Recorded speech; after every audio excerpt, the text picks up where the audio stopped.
صدايا المراقبين استهداف دبابة.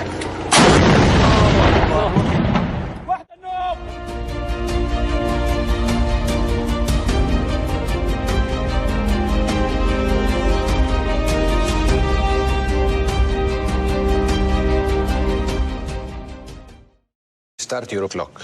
Every second and a half, someone in America asks Google how to play chess. The online portal chess.com has registered 28 million players, and Amazon is apologizing to clients because many chess sets ordered online won't be available in time for Christmas.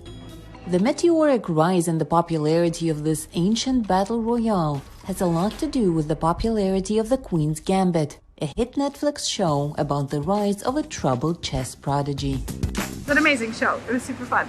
That's what drew me to this, because I've just finished watching it last night. This is the biggest thing since 50 years. Fischer against the Russians in Reykjavik. The last time this country saw this madness, or what we call chess fever.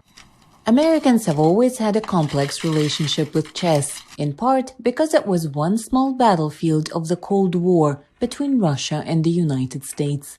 In 1972, the American Bobby Fischer won a game dubbed the Game of the Century when he beat the Soviet chess champion Boris Spassky. The Netflix show The Queen's Gambit is something of a retelling of that story. It focuses on an orphaned girl from Kentucky who beats her own demons and an unbeatable Soviet grandmaster in a game that transcends the decades-long conflict between the two great superpowers. The antagonists, the Soviet chess champions, are depicted very warmly. There's no extra conflict added to the show about the Cold War, about fighting. There's no mean-spiritedness. World chess champion Garry Kasparov was supposed to play the Soviet grandmaster Borgov in the show, but instead, he choreographed all the games in the show. He says the games are all real. Kasparov controlled every single one of them. It was a question of prestige for me. I knew that my colleagues would be watching the show very closely, watching every game. And I promised myself that they wouldn't have anything to criticize, that each game would be perfect. Even the chess figures the orphan Beth Harmon conjures on her ceiling are not just the show's invention. In reality, chess players, when they think about chess, even during a game, oftentimes there are chess players who actually literally look up at the ceiling and are calculating variations. American-Hungarian Susan Polgar became a grandmaster at the age of 15.